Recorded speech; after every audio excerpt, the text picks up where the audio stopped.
I think we're probably the only agency in the world that have ever done 6 show sponsorships in a close season. I'm not aware of anybody that's done it. I actually put the head coach into the women's team at Plymouth Argyle this summer.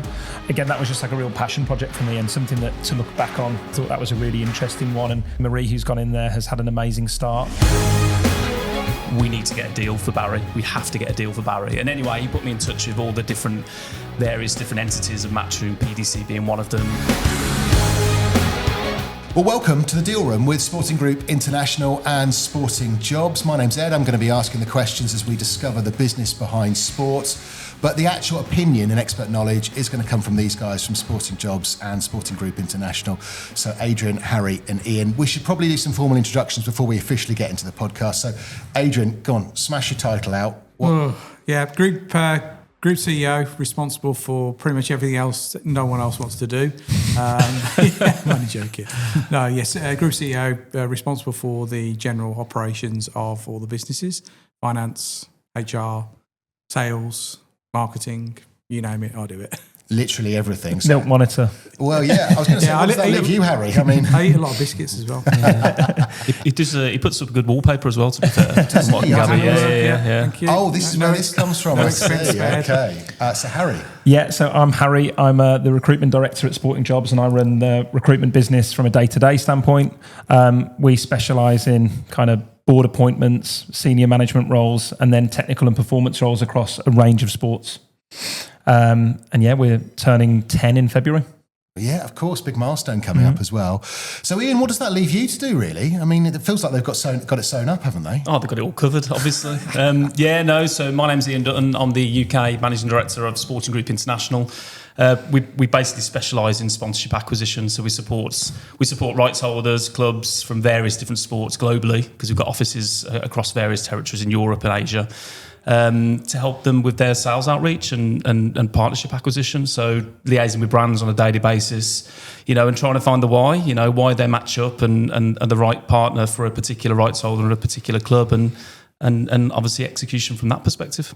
Which, I mean, we'll delve a little bit deeper into kind of your roles and also a little bit more about how you help the people who engage with Sporting Group International and also Sporting Jobs as well. But I think this episode mainly is about discovering a little bit more about your background, how you kind of got to where you are today and understanding those sort of relationships that you've built over the years that you've been working together and with other people as well. I should say we are recording this at the Sporting Group International headquarters. So are we calling it HQ? Yeah. HQ Towers, as I call it. Absolutely. I mean, we should say as well, really, I mean, this is episode 1 of the podcast, The Deal Room. So what listeners, Harry, I mean, we had a long chat before the episode to sort of talk about what we want to share in this. What would you say you want listeners to get out of this episode? Yeah, I think fundamentally we always want to try and meet people and be that sports teams, brands, companies that operate in sport. And I think we wanted to give people an opportunity to understand us, get a bit of our personality across, but also give like a real sort of open book perspective of the industry, things we work on. We pride ourselves on not being a kind of faceless corporate company. We're big personalities and we're kind of happy to give our opinions on things, really.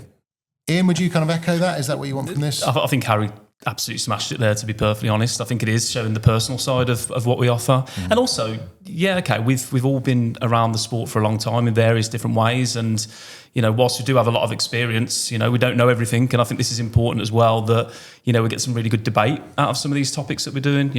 We don't always agree on everything, and you'll see that as we go through the podcast. But I think it's important, there's a lot of people that love sports and we want to discuss those key topics and hopefully inspire and support people along the way as well. So, yeah. Adrian, who would you say this is for then, specifically this podcast?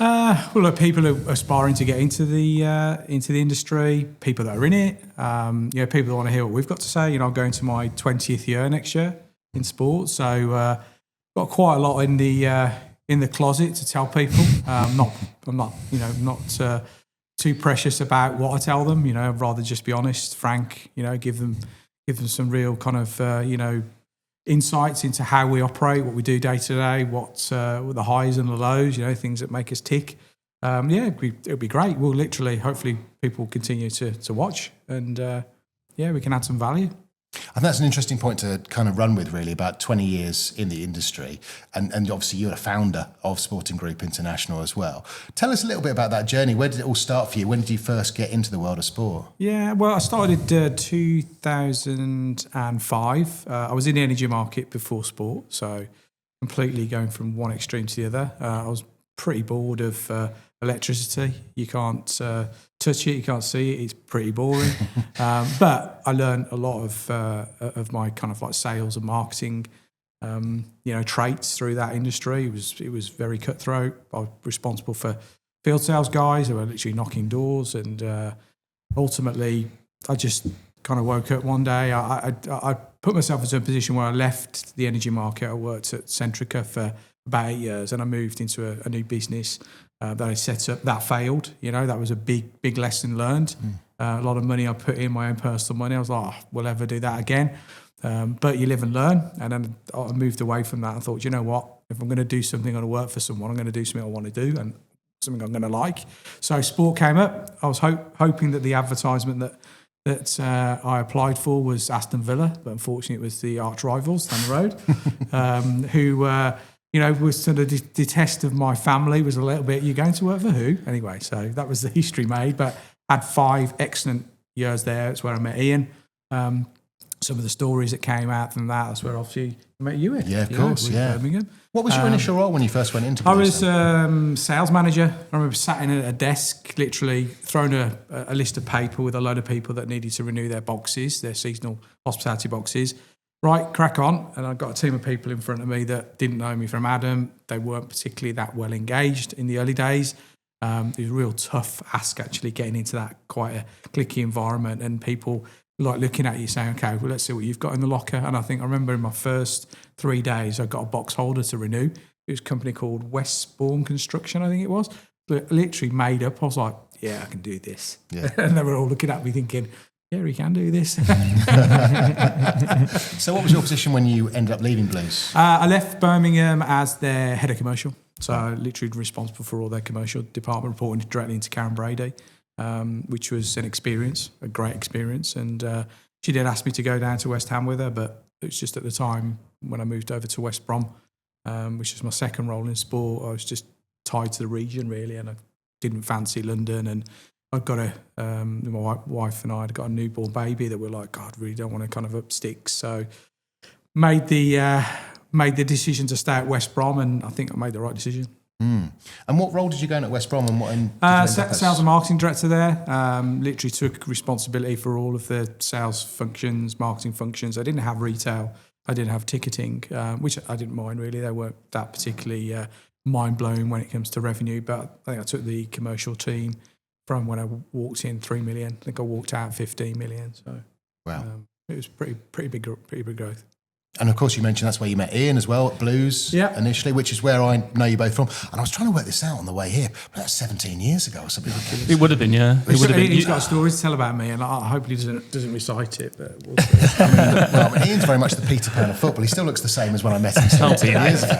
I'll pay you later, Ed. Yeah, we'll go with that. So, Ian, how did it all come about for you then? Were Blues your first sort of part of sport, first job in sport? Yeah, I think it goes back to when I was about 3 or 4 years old, when my dad dragged me down to St Andrews, kicking and screaming, and the rest is history, so to speak. I suppose it wasn't my first experience in sport. I've always loved sport, loved playing it, just loved football in general, really. But actually, my first dabble in sport was actually worked in south of France as a windsurfing instructor. Oh, yeah. I was a bit of an Adonis back in the day. Long blonde hair, nice tan, 6-pack, living it up on the beach. Called me Brad, that was my nickname. But no, it was that was my kind of like first step. I was actually teaching kids not just windsurfing but a lot of different activities, and that's how I evolved into sales, because I actually ended up working for the company that I work for here in the UK, a company called Acorn Adventure, outstanding company, they really were, and worked in their sales team, did very, very well.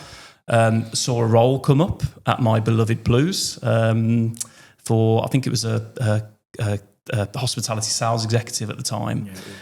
And applied for it, got through to the first stage, sailed through the first stage of the interview, got through to the second stage, and actually, I remember it was Adrian and there was our HR director at the time, a lady called Joanne Alsop, lovely lady, and I got through like what I had to do for my second interview, and it was basically a presentation. I had to deliver a presentation. Anyway, I got very, very confused, as I did back then as a 22-year-old trying to find my way, and I actually thought they were presenting to me. So I turned up, sat there in the interview, thinking, okay, I'm going to get a presentation here on everything about Birmingham City, what the role's all about, etc., etc.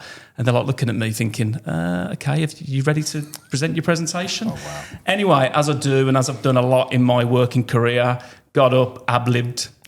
But yeah, didn't get the job first time round, did I, Mr. Wright? Apologies. Oh, you were on that panel? Yeah, were you? yeah. Oh, Adrian was on the panel. Adrian was the decision maker. Adrian was who I was going to be reporting to. Anyway, he kind of seen the lights a couple of weeks later. And I was at my parents' house actually at the time and got a phone call to say, look, you know, you were very, very close to getting the previous role. You stood out, you shone for us. And I ended up being welcomed into the commercial team, working alongside Mr. Wright.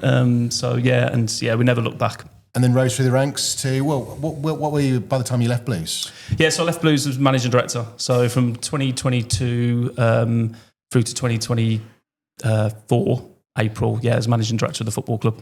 Which we'll delve more into a little bit later. But Harry, I feel like we've left you right to the last.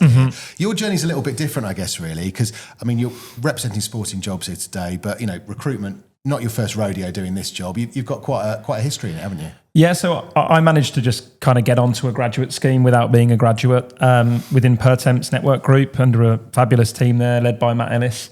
And over a period of time just sort of rose through the ranks from a trainee and graduate through to a senior consultant when I left to move and work within the JCB network for a number of years selling machines. Following that, I set up my own recruitment business with my best friend who ironically played football at Coventry City with, sort of completing the circle really. And then following there, I had a call from a headhunter a few years into my role there, whereby everyone at Pertemps has been telling me that I've got to speak to you about this role. It's made for you. It's operating in sport. It's working in recruitment. We always knew you loved your football and watching live sport and so on and so forth. And turned up for my first interview with Adrian. I think he was on the golf course that day, but had a great chat to the receptionist and rearranged. And a couple of meetings later, I was thrilled to get started. Terrible I am. So first impressions then, Harry, when you actually finally got to meet Adrian when he wasn't on the golf course? To be honest, I couldn't believe that I'd worked in recruitment for nearly 7 or 8 years by then, and I had some really successful times and ran some really successful desks, but I couldn't really believe that there was a market for sports. I just assumed that football clubs and the sort of mass followings that they have would be able to put an advert out and maybe, you know, fill roles through their network. But I found that there was a real want and need from clubs and teams and rights holders for top recruitment, which naturally everyone has and everyone needs. And look, following now coming up to 3 years here, I think we've placed around 70 people in that time across 4 continents, 11 sports, in about 15 functions. So fingers crossed things are continuing to move in the right direction. We've sort of dived into the sort of Sporting Jobs situation, but let's roll it back a bit. You mentioned it's the 10-year anniversary, Adrian, of founding the business in the first place. So is it very much the same business as when you started it, or have things evolved quite a lot over those 10 years? It's not too dissimilar. I think a lot of people probably thought, why are you setting up 2 businesses in one, which effectively it was. The recruitment function stood in its own. It had very different individuals in it. And we literally did try and run it as a separate entity, but still under the same umbrella as Sporting Group International as the main limited company. And then from a sponsorship perspective, that was the real hard yards. That was a very much a feast and famine environment. We went probably the first 3 years without really generating any significant revenue. So I was fortunate enough that I'd convinced some venture capitalists to back the business, which, to the tune of about £1 million, which has all been paid back, and they've received, significant dividends from that investment. So where we've ended up today is we have actually split the businesses now into 2 separate functions, and obviously Harry, running the recruitment business, now has his own venture. He's responsible for it. He has shares in it. He's controlling his own destiny, and I've got exactly the same ambitions for Ian. Ian is coming in, taking the reins for a business that I've run for a lot of years, and my scope was like literally just to have that helicopter view, maybe open up some new territories. I've opened up Europe, I've opened up India, I'm looking at the US, but fundamentally it's making sure that the UK side of the business, which is like the fulcrum and the biggest cash generator, remains constant. And that's why I've hired Ian, because I know he's got the ability to stabilise it, to grow it, and I want to support him in that journey. Was it quite obvious for you then that this was something you wanted to do? I mean, is this something you've been thinking about for a good few years before it happened? Yeah, I'd sat the other side of the desk, of agencies, and I wasn't particularly, kind of wowed by anybody I dealt with, and that sounds quite harsh, but a lot of people were based out of London. I take the recruitment function as being a really prime example. I got regular phone calls. Oh, Manchester United want to see you for a director of hospitality. It's like, okay, great. Well, pop down to see us in London. So it's £130 on the train. It's a half day of my time to go and see them for half an hour for probably a role they won't put me in front of them. So I was just like, well, who is representing the kind of everybody from kind of like Watford up in terms of recruitment? And I couldn't put my finger on any agent. So I was like, well, there's a gap straight away. And interestingly, I asked Harry to run some results of our hires we've done since our inception. And 70% of our hires come from the north. Oh, right. Interesting. So okay. we've actually done exactly what we said we were going to do. And then in the sponsorship space, I was just amazed by how many flaky people there were that would promise you, I've got this brand, I've got this, I've got that, right, put your money on it, we're going to do a deal. And literally, you phone them up and they're dead tone. It's gone here today, gone tomorrow. Yeah. And there are some big boys, the Sports 5, the Wassermans of the world. They're huge organisations.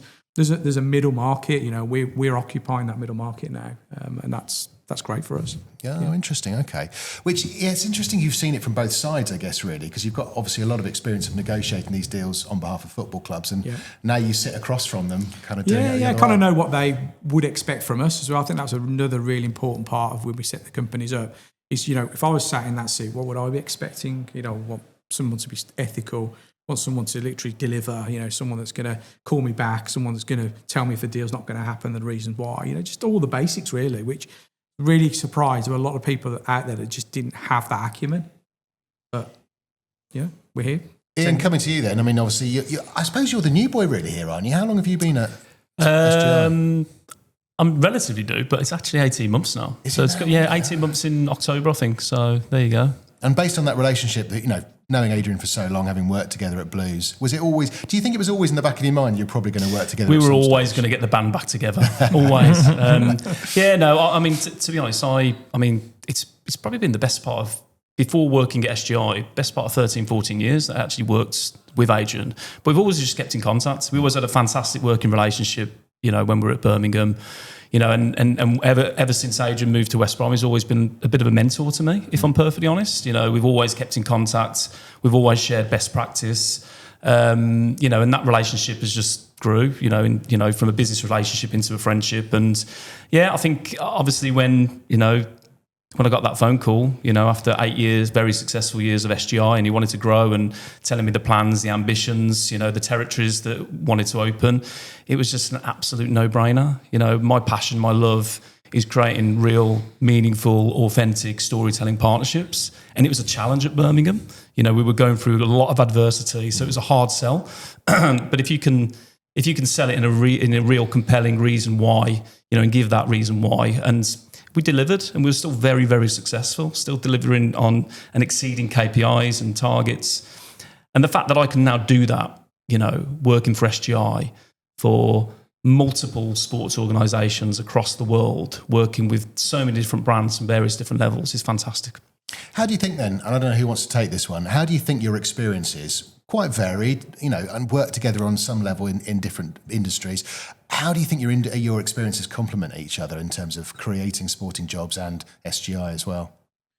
I'll take that one. I think the biggest thing as like a leadership team here is that I personally have a huge amount of trust in both Adrian and Ian. So yesterday was a great example of this. I was speaking to a football club, a chief exec of a football club, that they're looking commercially to explore stadium naming rights as a partnership, for example. And making an intro to Ian following that call was so easy to do, because I know that I can rely on Ian to go and meet the club, really take an understanding of the brief and what they're looking for. And I think, again, that sort of trust that we have to deliver across the different parts of the group is really important.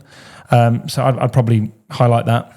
Yeah, I totally agree. I think the huge benefit for me, there's a common saying, isn't there? Your network is your net worth. And we're all about building relationships. We just want to build as many real key relationships with rights holders, with brands, with just general people that want to get involved in sport and that can help us in any way, shape or form, work together, build the network. And then that just complements both of us. Quite often Harry will say, you want to go and speak to someone at X club, and they're such a great guy or girl. They'll really help you, really support you, and we do that the same way. We're doing it each week. So yeah, that's a really good one for us. Adrian, is the kingpin, is that kind of where you see it as well? Yeah, and a lot of people say, well, what's the synergy between having a recruitment business and a sponsorship business? And there's massive synergy. We were fortunate enough to do a deal for Villa, where we hired the head of partnerships. He went in, a guy called Dan Smith, now working in rugby. Dan was in no more than 6 months, and I'm making phone calls to him saying, right, we've got a shirt deal available for Villa if you want it.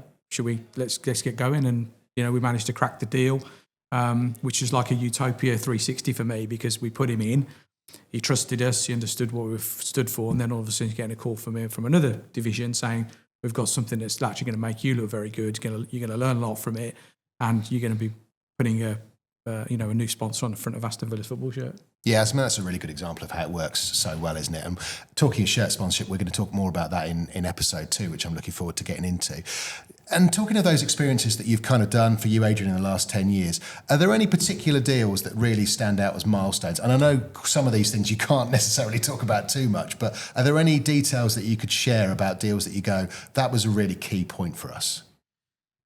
Yeah, God, yeah, there's quite a few. Even might sound a bit random, really, but believe it or not, the very first invoice that we wrote as a company back in 2017 was a replacement for me at West Brom. Oh, okay. And that was a real difficult thing for me to negotiate with the exiting board, because there was a new owner coming in.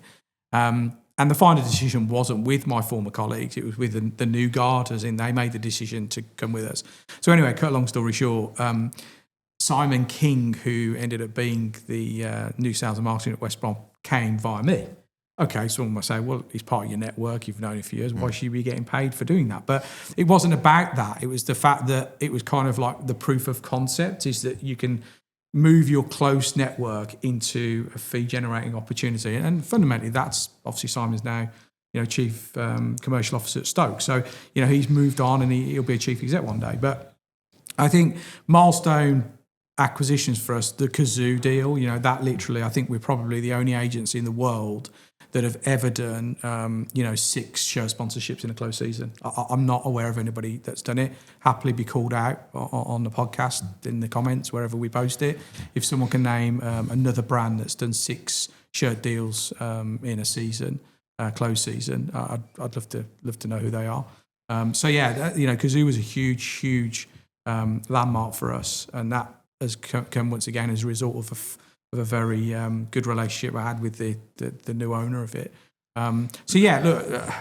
Fundamentally, getting invoices paid and generating invoices, any entrepreneur, kind of self-starter, founder, business owners, kind of first port of call. And sometimes you look back and think, how did we do that? And you just did. It's like, that's life. Just get on with it. Yeah.